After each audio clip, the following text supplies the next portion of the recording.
The grand chamber of the Galactic Supremacy Council stretched out like a vast cathedral made of crystal and light. Beings from across the galaxy sat in floating seats that moved through the air like slow dancers. The most powerful civilizations in known space had gathered here today to discuss an important matter. Captain Lee Jiho stood quietly in a corner, watching everything with careful eyes. He wore the simple blue uniform of the Terran Diplomatic Corps. For 50 years, humans like him had come to these meetings. They listened, they nodded, and they agreed to whatever the powerful aliens wanted. The galaxy saw this as proof that humans were weak and easy to control. At the center of the chamber, Admiral Krix of the Vorthon Empire rose from his seat. He was 12 feet tall with 4 arms and skin like black metal. His empire controlled over 1,000 star systems and had conquered dozens of other species. When he spoke, his voice sounded like grinding stone. "Fellow council members," Krix began, "we must discuss the human problem. These creatures from the small blue world have been among us for 50 years. In that time, they have proven themselves useful only as workers and suppliers of raw materials." Murmurs of agreement rippled through the chamber. Captain Lee kept his face calm and neutral. He had heard these words before, many times. Nexari Prime Node Thys floated forward. The Nexari were beings made of living crystal who could bend reality with their quantum weapons. Thys glowed with a cold blue light as it spoke with a voice like singing glass. "The Nexari Collective agrees with our Vorthon friends. Humans are soft creatures. They have no real military power. They accept unfair trade deals without complaint. They give up valuable mining rights when we ask. They are perfect servants, but they should never be allowed to think they are equals." More aliens nodded and made sounds of agreement. Captain Lee noticed how they looked at him. Their eyes held. No respect, only contempt. They saw him as a pet that had learned to walk on 2 legs. Counselor Vrath of the Hegemony spoke next. His species looked like giant spiders made of living metal. "I propose we formalize humanity's position in the galaxy. They should become a protectorate state. We will protect them, and in return, they will serve us as they have been doing."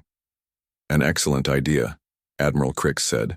"Humans are clearly unable to govern themselves properly. They need our guidance. We have been too generous in allowing them even limited voting rights in this council." Captain Lee watched as the most powerful beings in the galaxy decided humanity's future. They spoke about humans like they were discussing farm animals. Not once did any of them ask what Earth might want. They simply assumed humans would accept whatever they decided. "What about their military?" asked Thys. "They have ships and weapons." Admiral Krix laughed, a sound like rocks falling down a mountain. "Their military is a joke, a few hundred ships, at most. Their weapons are primitive. Their soldiers are weak. We could destroy their entire fleet with a single battle group. Then we shall limit them to planetary defense only," said Counselor Vrath. "No human ship shall leave their solar system without our permission. This will prevent any future problems." The discussion continued for hours. The aliens talked about reducing human voting rights to almost nothing. They planned to take control of Earth's space stations and military bases. They would allow humans to keep their planet, but everything else would belong to the galactic powers. Finally, Admiral Krix turned to Captain Lee. "Human, you have been very quiet. What does Earth think of our generous offer?" Captain Lee stepped forward. Every alien eye in the chamber focused on him. He could feel their expectations. They expected him to bow his head and thank them for their kindness. They expected him to beg for better terms. They expected weakness. Instead, Captain Lee smiled, politely. "Admiral Krix, honored council members, Earth will consider your wisdom carefully. We always value the guidance of our more experienced galactic neighbors." The aliens looked pleased. Here was proof that humans knew their place. Captain Lee's calm acceptance showed them that Earth understood who held the real power in the galaxy. "Excellent," said Admiral Krix. "You will return to Earth with our offer. Your leaders have 7 standard days to accept our generous terms. If they refuse," he let the threat hang in the air like a dark cloud. "Of course, Admiral," Captain Lee said. "I will deliver your message exactly as you have given it." As the council session ended, aliens from different species approached Captain Lee. They spoke to him like a pet owner speaks to a well-trained dog. They patted his shoulder and told him how proud they were that humans had learned to be so reasonable. Thys floated closer, its crystal body humming with energy. Your species has adapted well to galactic civilization, human. You have learned that cooperation is better than conflict. This wisdom will serve you well in your new role as our servants. Captain Lee nodded respectfully. We humans have always believed in being polite and reasonable. We prefer peace to war whenever possible. Good, said Thys. War is for strong species. Humans are better suited for quieter work. From her research station orbiting Jupiter, Dr. Park Mina watched the council proceedings through a quantum communication link. She was Earth's chief xenobiologist and had spent decades studying every alien species humanity had encountered. Her laboratory was filled with detailed files on Vorthon military tactics, Nexari weapon systems, and the weaknesses of dozens of other alien civilizations. As she watched Captain Lee being dismissed like a servant, her expression grew dark. The aliens had no idea what they had just done. For 50 years, Earth had played the role of the weak, grateful neighbor. Human diplomats had smiled and agreed to unfair deals. Human traders had accepted terrible exchange rates. Human scientists had shared their discoveries freely while learning everything they could about alien technology. The galaxy thought they were watching sheep learn to follow orders. They had no idea they were actually being studied by wolves. Dr. Park Mina closed the communication link and began composing an encrypted message to Earth's Global Defense Council. The time for politeness was coming to an end. Soon the galaxy would learn what humans were really capable of when they stopped being nice. Captain Lee boarded his small diplomatic ship and set course for Earth. Behind him, the aliens continued their celebration. They believed they had just solved the human problem forever. They had no idea they had just made the biggest mistake in galactic history. The emergency meeting room in the Global Defense Council building was filled with tension, thick enough to cut. President Kim Do-yoon sat at the head of a long table made of polished steel. Around him sat the most important people on Earth. Their faces were grim as Captain Lee Ji-ho finished delivering the Galactic Council's ultimatum. "So they want to make us slaves," said President Kim. His voice was calm, but his hands were clenched into fists. "They want us to give up our freedom and serve them like pets." "That is correct, sir," Captain Lee replied. "They have given us 7 days to accept their terms. If we refuse, they will use force to make us comply." General Yoon Taek sat at the president's right side. He was a quiet man with gray hair and steady eyes. For 50 years, he had been preparing for this exact moment. While the galaxy saw human politeness as weakness, General Yoon had been building the most powerful military force in known space. "General," the president said, "can we win?" General Yoon smiled for the first time in months. "Sir, we have been holding back for 50 years. The aliens have no idea what humans are capable of when we stop being polite." Engineer Cho Hana activated a holographic display above the table. She was small and thin, but her mind was one of the sharpest on Earth. The display showed sleek ships that looked nothing like the simple vessels the aliens had seen. "For decades, we have been building our real fleet in hidden facilities," she said. "Underground factories on Mars, shipyards in the asteroid belt, secret bases beyond Pluto. Every time an alien ship visited Earth, we studied it. We learned from their technology and made it better." The hologram changed to show a comparison between human and alien ships. The alien vessels looked big and impressive. The human ships looked smaller, but somehow more dangerous. "Our fusion drives are 3 times more powerful than anything the aliens have," Cho Hana continued. "Our shields use controlled gravity fields that can stop any weapon they possess. Our hull materials are stronger than Vorthon battle armor."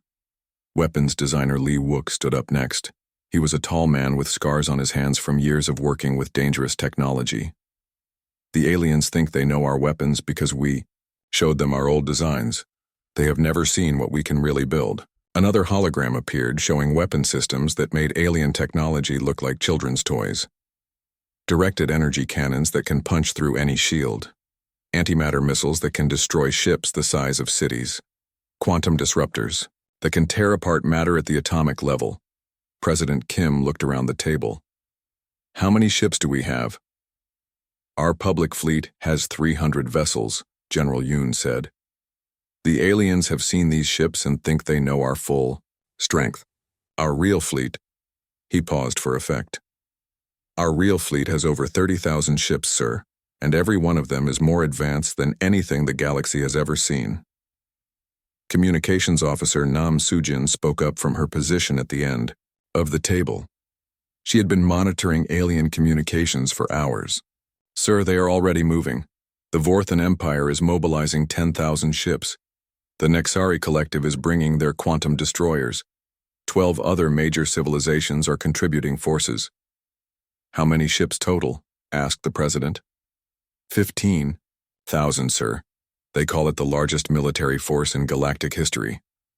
President Kim was quiet for a long moment. Everyone in the room waited for his decision. Outside the windows, Earth looked peaceful. People went about their daily lives, not knowing that their future was being decided in this room. For 50 years we have been patient, the president finally said. We have accepted insults and unfair treatment. We have smiled while they planned our destruction. We did this because we hoped for peace. But peace requires both sides to want it. He stood up and walked to the window. They see our kindness as weakness. They mistake our patience for fear. They think because we choose not to fight, we cannot fight. General Yoon joined him at the window. Sir, we can show them the difference between choosing not to fight and being unable to fight. President Kim nodded slowly. Send the message, Captain Lee. Tell the Galactic Council that Earth respectfully declines their generous offer. Tell them we will remain free whether they like it or not. Captain Lee smiled. It will be my pleasure, sir. Dr. Park Mina appeared on the communication screen from her research station. She had been working without sleep for 3 days, preparing final intelligence reports on alien weaknesses. The psychological impact will be devastating, she said. They have convinced themselves that humans are weak. When they discover the truth, many of their species will panic. Good, said General Yoon. Fear will make them make mistakes. Tactical Officer Han Ji-won brought up star charts showing the positions of alien fleets. They are gathering at the edge of our solar system. Standard formation for overwhelming a weaker enemy. They expect us to surrender when we see their numbers. How long before they arrive? Asked the president. 3 days, sir. President Kim looked around the room one last time. Gentlemen, ladies, for 50 years the galaxy has tested our patience. They pushed us to see how much we would take. They wanted to know if humans were truly as weak as we appeared. He walked back to his chair and sat down. In 3 days, they will have their answer, but I doubt it will be the answer they expect. General Yoon activated his secure communication system. All fleet commanders, this is General Yoon. Operation Revelation is now active. Repeat, Operation Revelation is now active. Show them who we really are. Across human space, hidden bases came to life. Ships that had been waiting in the darkness powered up their engines. Soldiers who had trained in secret for decades prepared their weapons. The galaxy had wanted to see what humans were really capable of. They were about to find out. Engineer Cho Hana smiled as she watched the fleet status reports come in. 30,000 ships and counting, sir. All systems green. All crews ready. Perfect, said President Kim. Let us show the galaxy what happens when you mistake human kindness for human weakness. The meeting ended, but no one left. They all stayed to watch as Earth's real fleet began to move. Soon, the galaxy would learn that humans had been holding back for 50 years. They would discover that Earth's greatest export had always been violence, carefully controlled and perfectly aimed. The aliens wanted war. They were about to get more war than they had ever imagined. The combined galactic fleet arrived at the edge of Earth's solar system like a storm of metal and fire. 15,000 ships from the galaxy's most powerful civilizations spread across space in a formation designed to inspire terror. The massive vessels blocked out the stars with their bulk. Fleet Admiral Vex of the Vorthan Empire stood on the bridge of his flagship, the Destroyer of Worlds. The ship was 5 miles long, and carried enough firepower to crack a planet. Around him, holographic displays showed the positions of allied vessels. Nexari quantum destroyers floated like deadly crystals. Hegemony dreadnoughts bristled with weapons. Ships from 12 other species completed the largest military force in galactic history. "Scan for human vessels," Admiral Vex ordered. His arms moved across control panels with practiced ease. "Let us see what pathetic defense they have prepared." The scanner operator, a nervous alien with too many eyes, studied his instruments. "Sir, I detect 300 human ships. They are maintaining position near the 4th planet." Admiral Vex laughed, a sound like metal scraping against stone. 300 ships against 15,000. These humans are even more foolish than we thought. Nexari Prime Node Thais contacted the flagship from its crystalline command vessel. "Fleet Admiral Vex, the humans appear to be using the same ship designs we have seen before. Primitive vessels with basic weapons. This will be over quickly." "Agreed," Admiral Vex replied. "Open a communication channel to the human fleet.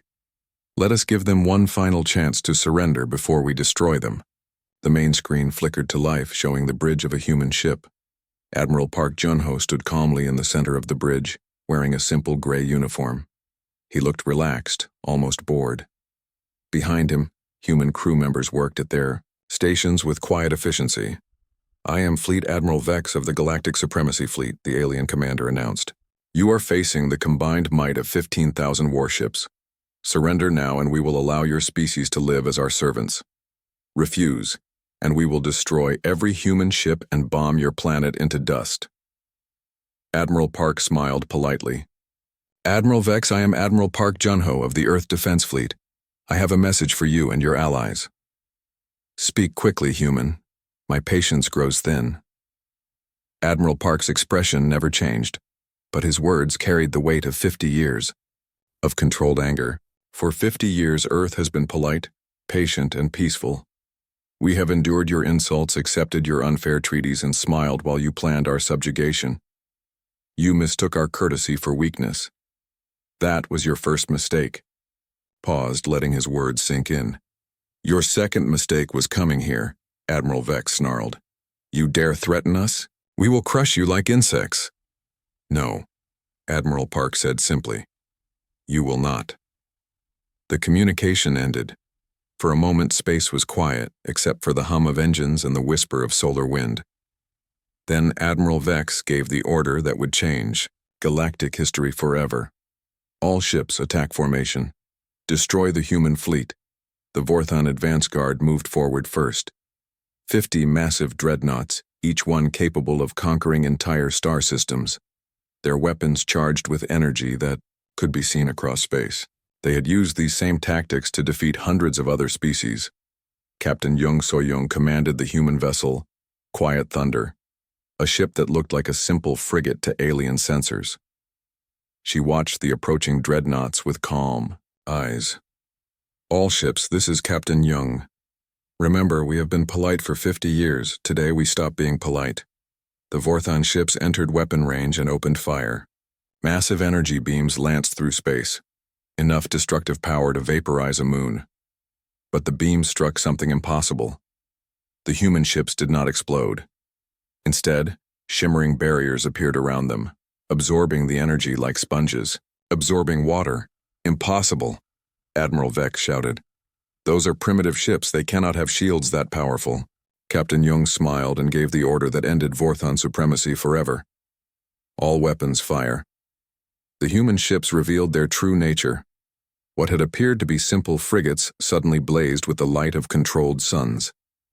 Concentrated, antimatter beams, each one carrying the destructive power of a star's core, reached out across space. The Vorthon dreadnoughts, ships that had terrorized the galaxy for centuries, simply ceased to exist. In seconds, 50 massive warships became expanding clouds of superheated plasma. Their crews did not even have time to scream. "What just happened?" Nexari Prime Node This demanded. "How did primitive human weapons destroy our strongest allies?"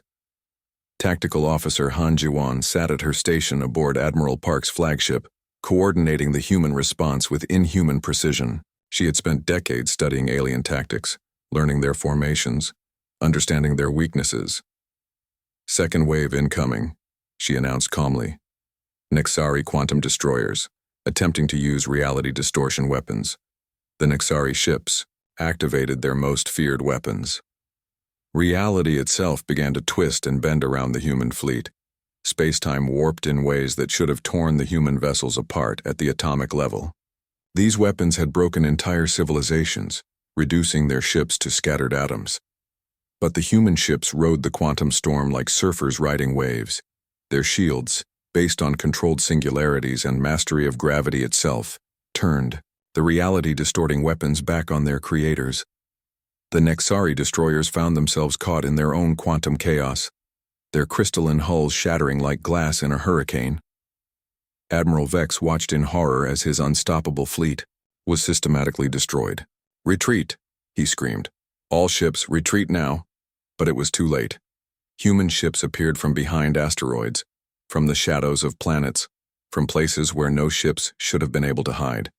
The galaxy's mightiest fleet found itself surrounded by an enemy that moved like ghosts and struck like thunder. Captain Lee Wook commanded the human vessel Silent Justice. His ship specialized in close combat, using weapons that the aliens had never seen before. "Hegemony battle cruisers, attempting to form defensive formation," he reported. "Permission to demonstrate why this is a bad idea?" "Permission granted," Admiral Park replied. Captain Lee's ship moved through space like a living thing, dodging alien fire with impossible grace. When it reached the hegemony formation, it unleashed weapons that seemed to tear holes in space itself. The alien ships, each one the size of a small city, crumpled like paper in a fire. Engineer Chohana monitored the battle from Earth's command center. The aliens had brought 15,000 ships to destroy 300 human vessels. But the human ships were not what they appeared to be. Each one carried technology that was decades ahead of anything the galaxy had ever seen. "Admiral," she reported to Admiral Park, "alien casualties are at 70% and climbing. They are breaking formation and attempting to retreat." "Let them go," Admiral Park said, "but not all of them. Make sure some survive to tell the story." The battle that was supposed to last hours was over in minutes. The greatest military force in galactic history had been shattered by a human fleet, 1/20th its size. Alien ships fled in every direction, broadcasting desperate warnings across the galaxy. One surviving Vorthan captain transmitted a message that would be remembered forever. "Humanity is not what we thought. They are apex predators disguised as prey. We came to conquer sheep and found ourselves facing wolves. Do not make our mistake. Do not threaten Earth." Admiral Park stood on his bridge, watching the retreating alien ships. For 50 years, humans had chosen peace over war. They had endured insults and accepted unfair treatment because they believed in being better than their enemies. But the galaxy had mistaken kindness for weakness. Now they would learn the difference between choosing not to fight and being unable to fight. The real war was just beginning. The emergency session of the Galactic Supremacy Council was chaos. Alien representatives screamed at each other across the Great Chamber, while emergency sirens wailed in the background. News of the devastating defeat had spread across the galaxy, like wildfire. The impossible had happened. Humanity had destroyed the mightiest fleet in galactic history. Counselor Prime Wrath of the Hegemony slammed his metallic appendages against his floating platform. His spider-like body shook with rage and fear. "How is this possible?" he demanded. "Our combined fleet was unstoppable. 15,000 ships, the best technology in the galaxy." Admiral Crix of the Vorthon Empire sat in stunned silence. Most of his fleet was gone. Centuries of military dominance had ended in minutes. "They were supposed to be weak," he whispered. 50 years of observation. 50 years of watching them submit to our demands. How could we have been so wrong? Nexari, prime node. This flickered between different colors as its crystal body processed the impossible news. Our quantum weapons had no effect. Their shields absorbed reality itself and turned our power against us. This should not be possible with primitive technology. The main holographic display activated, and a human figure appeared. Intelligence. Director Lim Hyun-woo stood calmly in what appeared to be a simple office on Earth. He wore a plain black suit and spoke with the tone of a teacher addressing slow students. "Honorable council members," he began, his voice cutting through the chaos like a blade. "You seem confused about recent events. Perhaps I can help explain what happened to your fleet." "You will explain nothing, human," Councillor Wrath snarled. "You will surrender immediately or face the consequences." Director Lim smiled politely. "Councillor Wrath, with respect, you are no longer in a position to make demands. Your fleets are destroyed.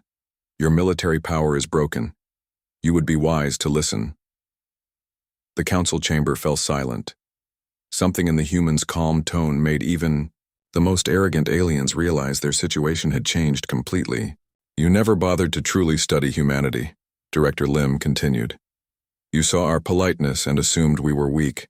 You watched us accept unfair treaties and believed we had no choice. You were wrong on both counts." He activated his own holographic display, showing images of Earth. But these were not the peaceful scenes the aliens expected. Instead, they saw a world that looked like a nightmare. Massive storms that could flatten cities, earthquakes that could split continents, volcanoes that could block out the sun.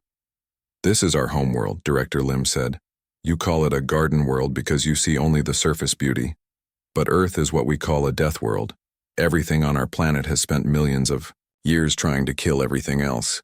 The climate, the geography, even the other life forms, all of them actively hostile to survival." The display changed to show Earth's history, wars that lasted generations, conflicts where entire civilizations were wiped out. Technology developed not for exploration or trade, but for more efficient killing. Humans are the only species to evolve on a death world where extinction was always one mistake away. We survived by becoming the most dangerous predators our planet had ever seen. Every war you have fought has been for resources or territory. Every conflict in human history has been a matter of survival. Admiral Crix found his voice. "But you accepted our demands. You gave us mining rights. You agreed to unfair trade deals." "We chose to," Director Lim replied. "There is a difference between being unable to resist and choosing not to resist. We hoped that showing you our peaceful nature would convince you to treat us fairly. We were wrong." The display showed images from the recent battle. Human ships moving with impossible speed and precision, alien vessels, the pride of their civilizations, being destroyed with contemptuous ease. "You fight to win," Director Lim said. "We fight to survive. A species that fights for survival does not stop until the threat is eliminated completely." Warning. Alarms began sounding throughout the council chamber. New reports were coming in from across the galaxy. Human fleets, far larger than anyone had imagined, were emerging from hidden bases and moving toward alien territories. Fleet Commander O. Minji appeared on secondary displays from the bridge of his flagship. He commanded the first strike force, 1,000 ships heading directly toward Vorthen space.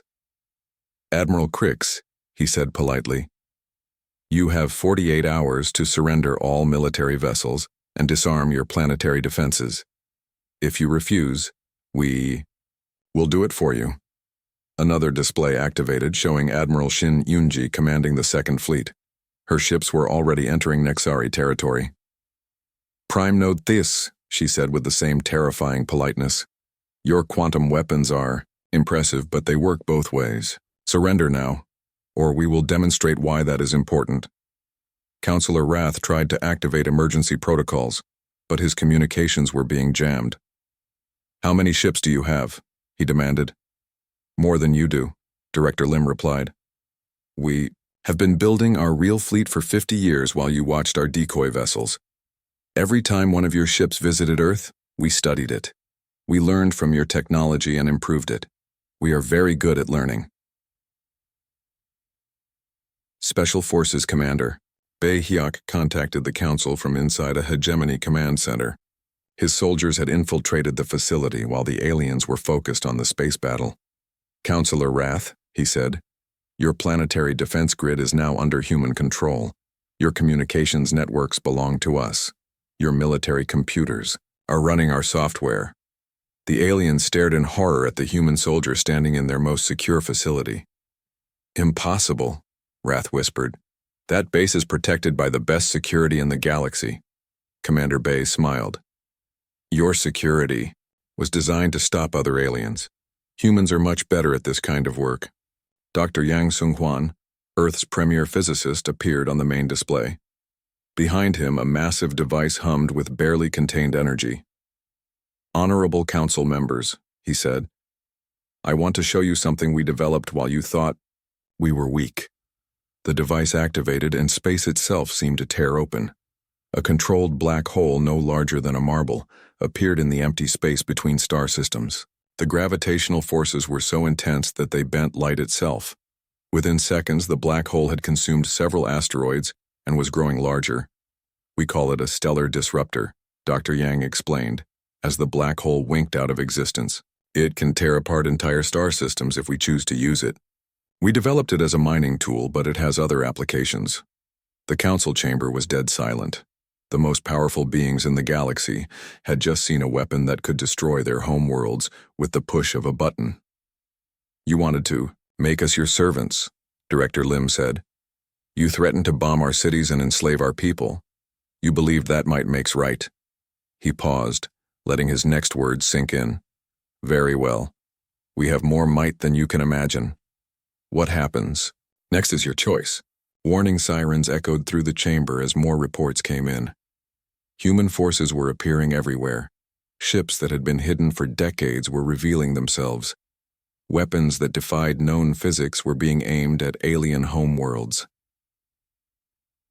"We do not want to rule the galaxy," Director Lim said. "We simply want to be left alone. But if you force us to choose between your survival and ours, we will choose ours. Every time." Admiral Crix was the first to break. "The Vorthan Empire surrenders," he said, his voice barely a whisper. "We will disarm our fleets and submit to human terms." One by one, the other alien powers followed. They had learned too late that humanity's patience was not weakness. It was a gift they had refused to accept. The galaxy's age of expansion and conquest was over. The age of human peace had begun. 6 months after the Great Defeat, the Galactic Council chamber looked very different. The floating seats that had once held the galaxy's most arrogant rulers now carried representatives who spoke in quiet, respectful voices. The age of alien supremacy was over. The age of human peacekeeping had begun. Ambassador Choi Young-ho stood at the center of the chamber, holding a document that would reshape galactic civilization. He was a tall man with gray hair and kind eyes, but every alien in the room knew what happened to those who mistook human kindness for weakness. "The new Galactic Charter," he announced, "establishes simple principles for civilized behavior. No species will enslave another. No empire will conquer its neighbors. Trade will be fair and voluntary. Those who break these rules will answer to Earth." Former Admiral Crix of the Vorthan Empire sat in a smaller seat than before. His massive frame seemed diminished, his 4 arms hanging at his sides. His empire of 1,000 star systems now followed human law. "What if some species refused to follow these new rules?" he asked quietly. Ambassador Choi smiled politely. "Then they will receive a visit from the Terran peacekeeping force. We prefer diplomacy, but we are prepared for other options." Legal specialist Kang Minji activated a holographic display showing the charter's details. She was a small woman who spoke with precise, careful words. "The new system is simple. Every species governs itself as it sees fit, but conquest, slavery, and genocide are now crimes against galactic civilization. Earth will investigate all complaints and take appropriate action." Nexari Prime Node This flickered between nervous colors. "What gives humans the right to judge other species?" "The same thing that gave you the right to judge us," Ambassador Choi replied. "Superior force. The difference is that we use our power to protect the weak, not exploit them." Captain Song Inha commanded one of the new Terran peacekeeping vessels that patrolled the galaxy. Her ship, Humanity's Restraint, was a constant reminder that Earth's violence was a choice, not a limitation. She appeared on the chamber's main display from the bridge of her vessel. "We have just completed our patrol of the former hegemony territory," she reported. "3 minor conflicts have been resolved through negotiation. One species attempted to restart their slave trade and has been reminded why this is inadvisable." "Casualties?" Ambassador Choi asked. "None, sir. We disabled their ships and freed their captives. The slave traders are being held for trial under the new galactic laws." Counselor Primerath shifted nervously in his seat. His spider-like body trembled as he remembered his own encounter with human justice. "What happened to them?" Captain Song's expression did not change. "They will be given fair trials.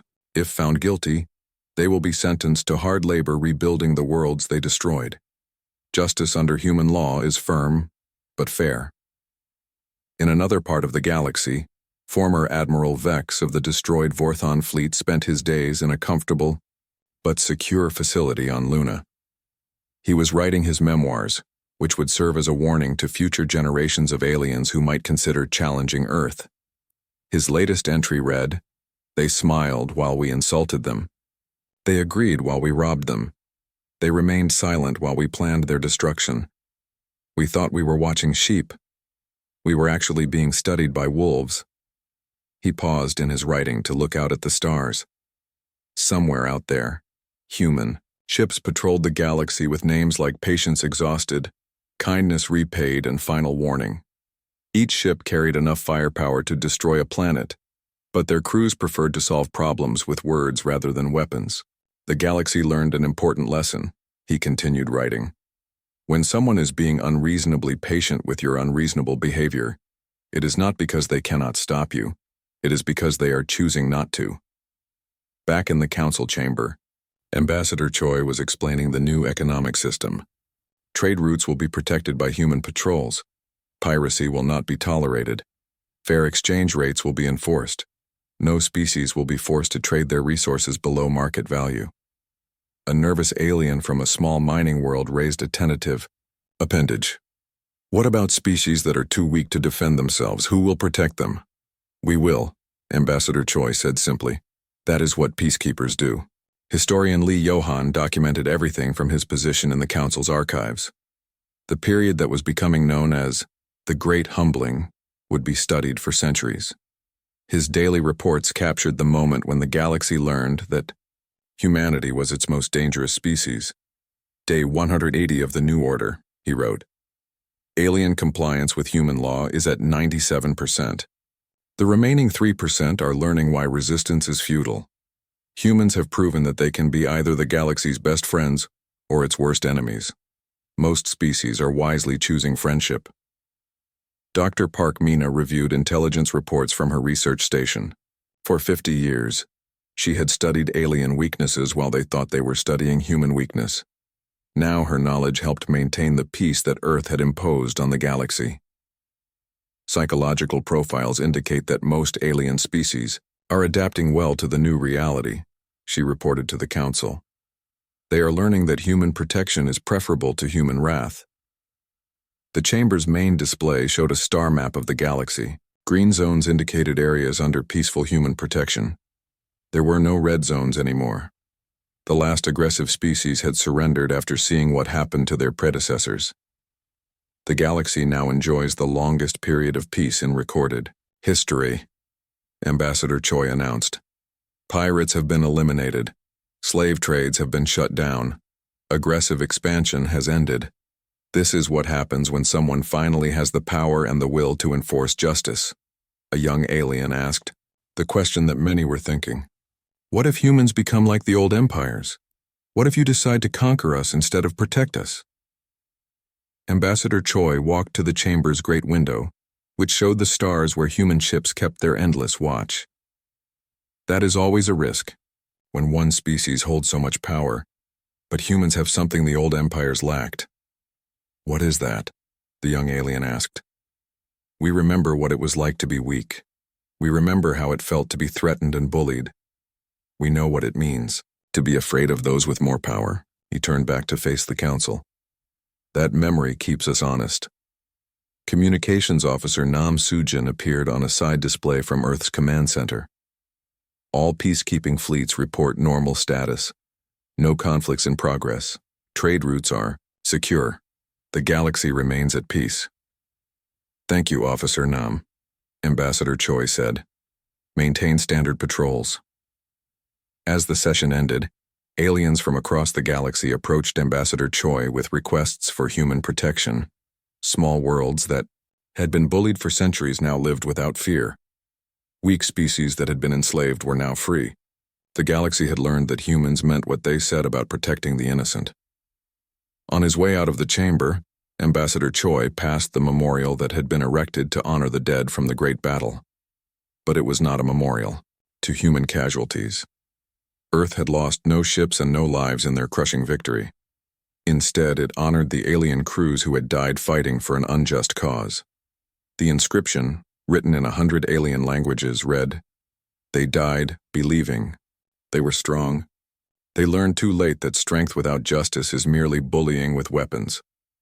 Above the memorial, carved in letters that could be seen from anywhere in the chamber, were the words that now defined galactic civilization. We were just being. Polite. Until now. Below that, in smaller text, peace through superior firepower, a human tradition. The galaxy had learned that humanity's greatest strength was not their technology or their tactics. It was their ability to restrain themselves until restraint was no longer an option. For 50 years they had chosen peace. When peace was no longer possible, they had chosen victory. Now they chose to use their victory wisely, protecting those who could not protect themselves and ensuring that no species would ever again threaten the innocent. The age of human peace would last as long as humans remembered the lessons of their own history, and humans never forgot.